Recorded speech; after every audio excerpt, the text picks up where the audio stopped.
Hey everyone, it's Jason. Welcome to another unboxing for Black Rose Wars Rebirth. This is for the stretch goal Kickstarter stuff. I'll mention link to Game Found, but the stretch goal content from the campaigns. So yeah, this is what's really neat is they put it in one big giant box with 6 mini expansions. So each one kind of like works the same way as the previous like retail expansions do. Same size boxes. They almost all have at least one mage in them. Plus then they have maybe a spell school of cards, or they'll have an avatar, or some other cool mechanic of the game. The box is also referred to as, so we can get this to focus, is ROTAS. Or ROTAS, which is the first name on there. So I don't know, it might be Italian. I'm not sure. I know it's Sador, which is the first one, which is the stretch goal box for the name of the original Black Rose Wars game. So Rebirth is ROTAS. It's kind of fun that it's going in backwards order. So I don't know if we'll get the other ones in there, or if they are references to some of the other games or not. But yeah, it's a pretty cool big box. It stores all your things. It would almost have been neat if we would have had another box like this to hold the other campaigns. There are 3 more boxes that were the regular goals.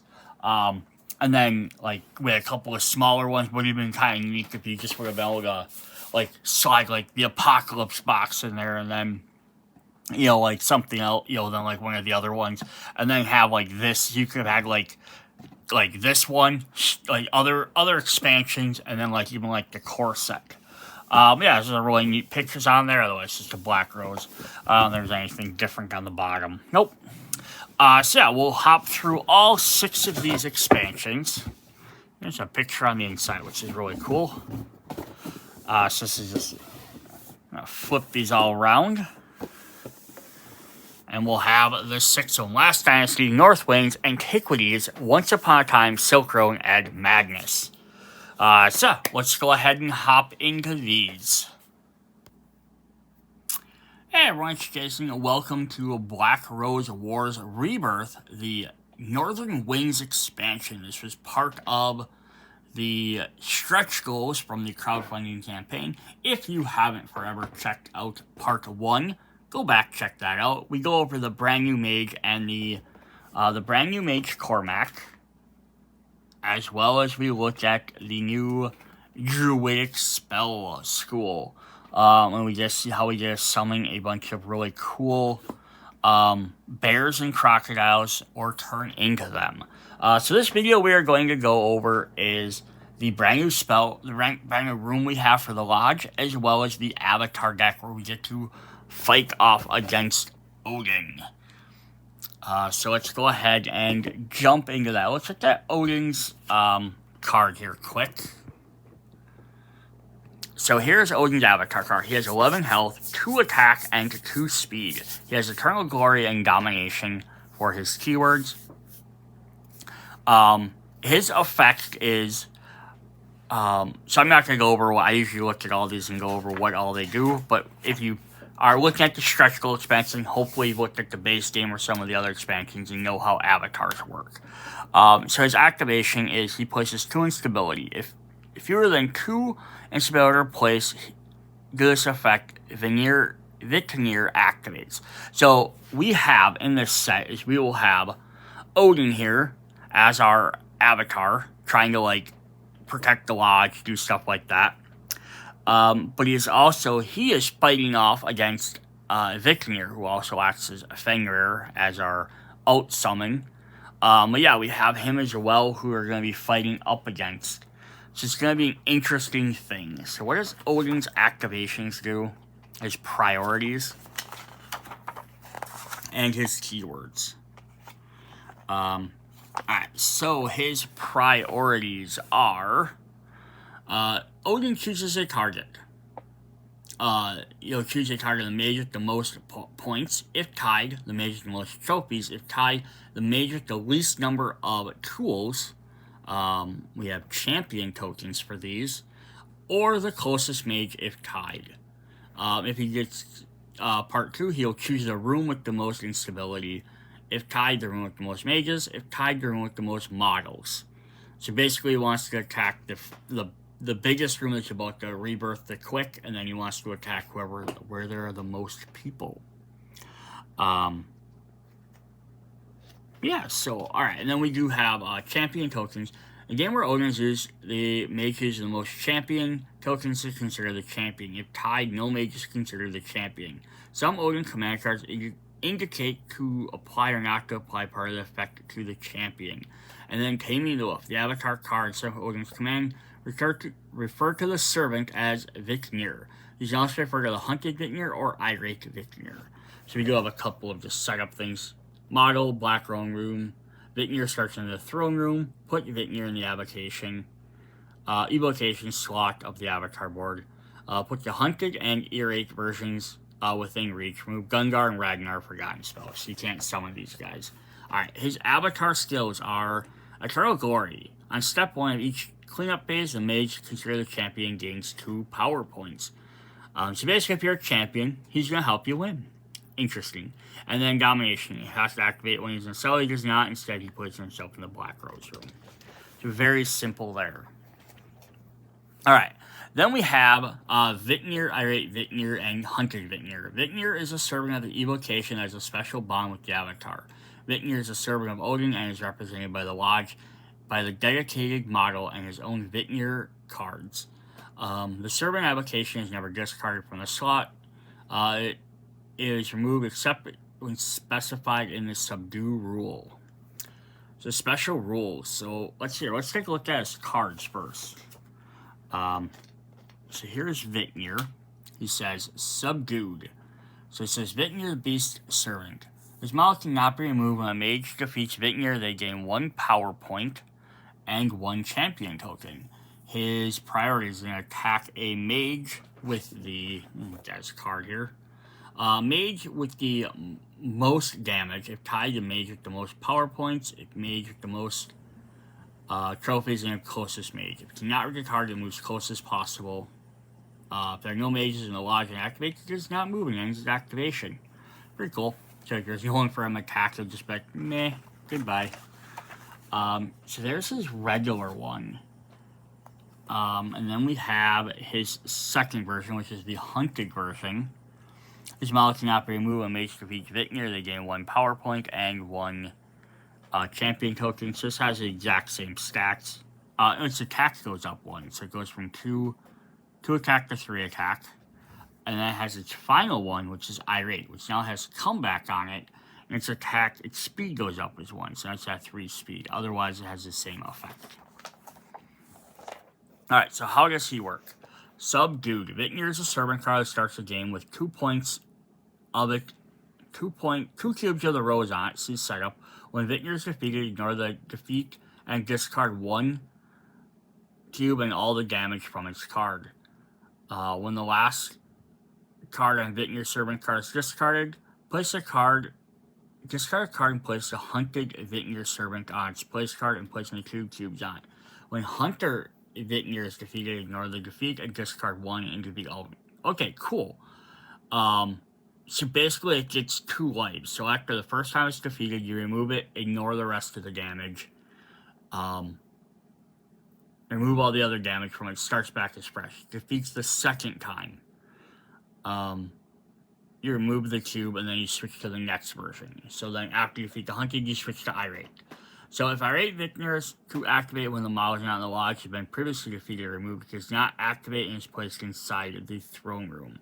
So it stays out on there. So basically, the first one goes, you defeat it twice. First time, fine. You defeat it the second time, becomes hunted. Then you defeat the hunted the first time, so the third time you defeated it, nothing happens. The fourth time you defeat it, it disappears, becomes Irate. If you defeat it after that, then it just starts going back to the lodge as normal. So you have to defeat it 5 times before it gets removed from the board. That is pretty darn crazy.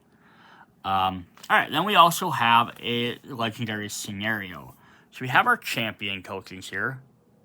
It's like Nordic shields. They're pretty cool. And then we have a brand new room. I'll have to zoom back out for this one. We have the Abyss of Hell, which replaces one of our blue rooms. So at the cost of there, you can summon a Crocodilus. So this is a great way for you to keep summoning Crocodiluses if you don't want to use the Druid School. Then we have the Rebirth version. So we rebuilt it back up, and now it's all icy, has like some Nordic ruins all over. And then we have its activation. So now we can summon an Ursa. And it activates with +2 movement. So that's kind of fun. So we have either side we can activate the different models. It's always fun different way for you to like add these evocations into these expansions, but have a way to summon them if you don't want to use a specific character or a specific spell school. So it's kind of, you can just throw this into any match and have another way of summoning things, which is always fun.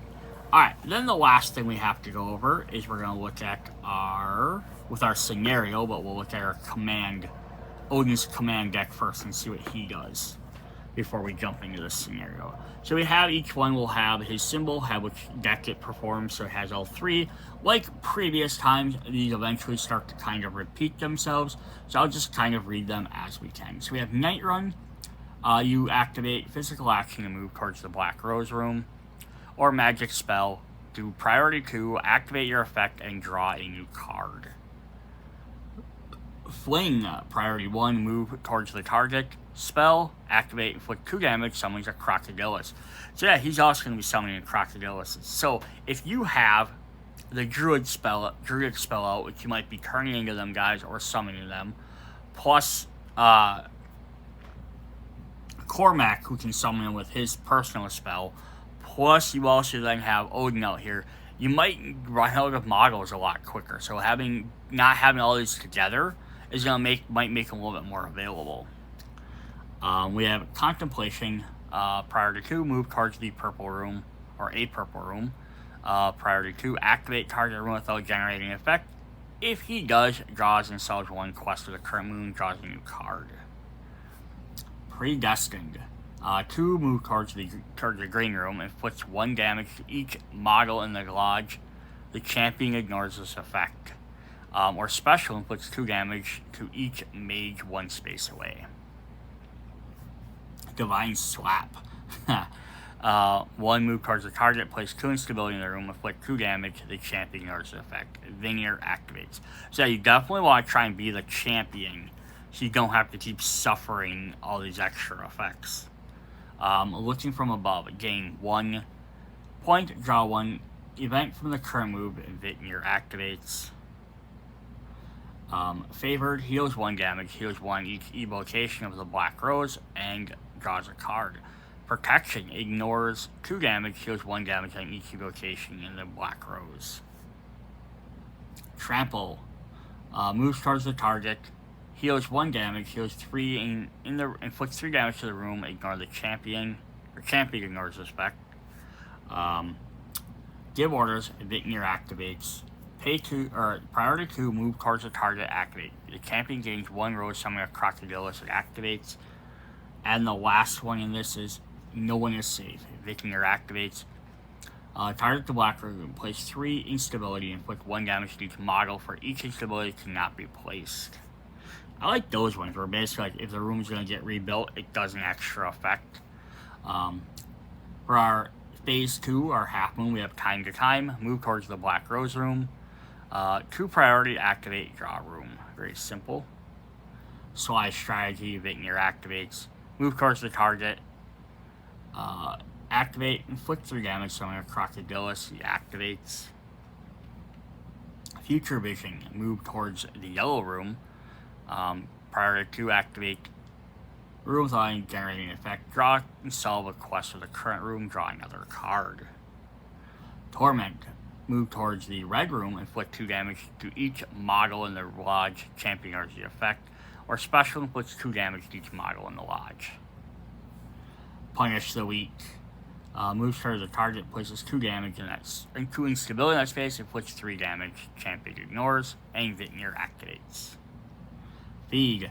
Gain 1 power point, summoning a Crocodilus activates, and Veneer activates. Arise. Heal 2 damage. Heal 1 each evocation of the Black Rose, draw a card.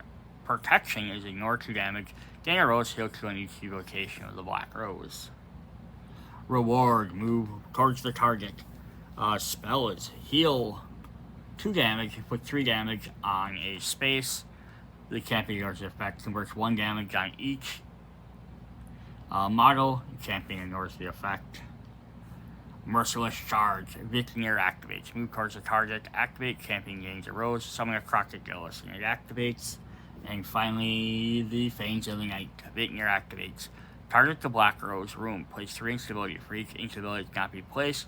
Inflict 2 damage on each model. Converts 1 damage. Dang, that's pretty nasty.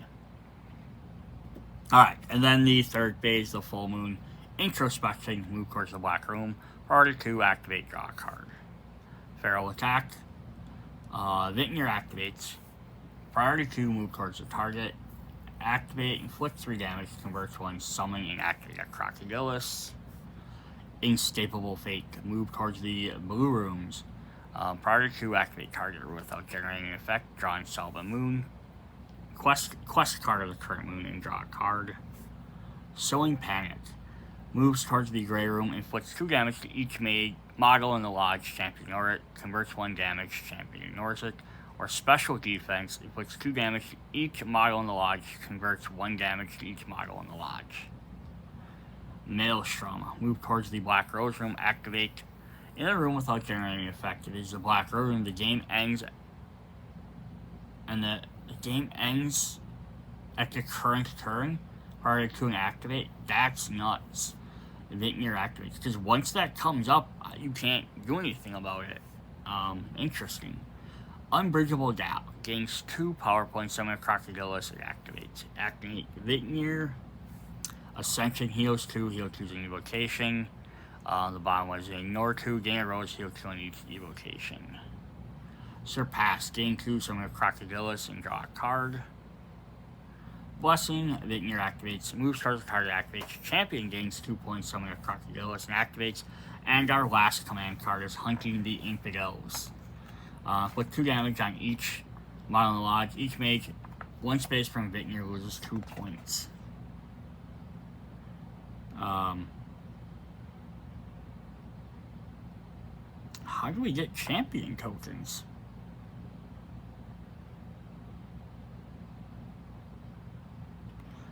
Is what I was trying to find. So, yes, it says places where 2 appearance ability Vintner activates. Okay. Oh, so just no. On each step of the cleanup, who may consider the champion gains 2, and then it says,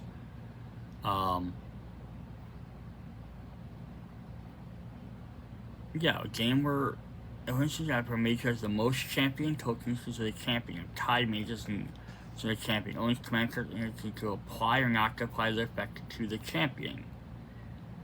Gotcha. So we have things that activate. He targets guys with champion. We have ways to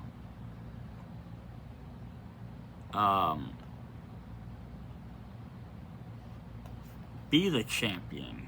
Or bonus if you are the champion, but how do you become a champion is what I am concerned about. Because I did not see anything in his cards. Am I missing something? I'm going to pause for a second. Figured it out. I wasn't paying attention. So it has to do with Vintner. So it says, when a mage defeats Vintner, they gain 1 rose and a token. So, since we can, up until he becomes his last form, we can beat him up to 5 times before he becomes his last one. They can beat him over and over and over at their higher stats. So, every time you do it, he's going to gain 1 point. And there's, 1, 2, 3, 4, 5, 6, there's 12 tokens. So, yeah, you can beat him up to 6 times before you get to his last one. And after that, you can just keep beating him over and over. But, so, yeah, you can beat him up to 12 times total. Then you really can't do anything else. But at that point, if you're playing a 6-player game, I suppose everyone could have gotten lucky and gotten 2 points, which actually means everyone's tied to be the champion. Interesting. So that's pretty cool. That's a neat way to do it. So right, you're playing against Odin, but if you want to gain if you don't want his effects to be bad, you want to be a champion. So you want to do is be taking out Vintner. So that way he's not you take him out so that way you can become champion. That way you're not suffering his bad effects from Odin. So you're kind of like, hey, you're helping me out, so I'm going to give you some bonuses. Alright, then the last thing we have is our legendary scenario, the Abyss of Hell. This is what you play with any part of this game. So additional setup. Place the second moon at 5, the next one at 20, and the last one at 33. So instead of down the middle, we got a little bit differently. Character steps in the avatar indicated in the core look. Odin is the avatar of the scenario. He does not come with special event cards though. So scenario, animal instance, after a mage resolves an effect that summons a beast, they resolve this effect. Gain 1 power point and heal 3. Hunter, when mage defeats or removes a beast, they place one of their cubes on Odin's avatar card. Interesting. When checking a game, mage with the most cubes on Odin's avatar gains 5 points. If tied, no mage gains additional. So it's kind of neat. So it's an interesting way to play that as well. And with beasts, there's a lot of different beasts you can get in the game. Here we just have these 3 that we have. You can get summoned with forgotten spells or the runes or the druid spells, but you can have more from other sets. Yeah, so that's pretty cool. Alright, that's what we have for Northern Wind. So yeah, definitely pick up this pack if you would like to have some more evocations to summon. New spell school, new mage is always fun. Plus a new avatar with a different theme. I like how they're always very different. For being an AI controlled thing, they're very different in how they play. So his doesn't seem as punishing all the time. But yeah, he has a way to kind of avoid some of that. Plus a brand new room and stuff. So really cool stuff in there. Alright, see you guys in the next video. Bye.